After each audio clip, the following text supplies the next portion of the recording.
রহস্যে স্বাগত। আজকে আমি তোমাদের সাথে শেয়ার করব থোড়ের ডালনার রেসিপি।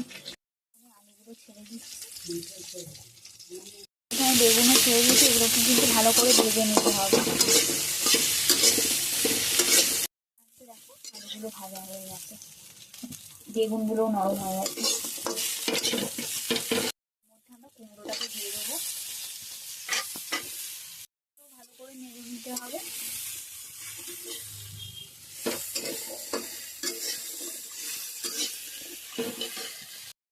দিয়ে দিচ্ছি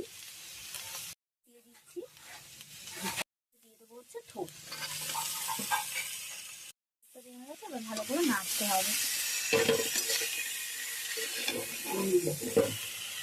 সামান্য একটু চিনি দিয়ে দিলাম, কিন্তু ভালো করে নাড়তে হবে।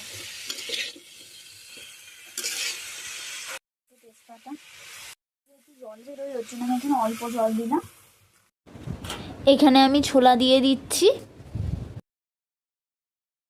থোড় সবজি ছিল, ওই থালাটাই আমি চাপা দিয়ে দিচ্ছি। 20 মিনিট পর ঢাকাটা খুলেছি। থোড়ে গরম মশলা হয়ে গেছে আমাদের থোড়ের ডালনা। ভিডিওটা ভালো লাগলে like, comment, share and subscribe. দেখা হবে নেক্সট ভিডিওতে। টাটা।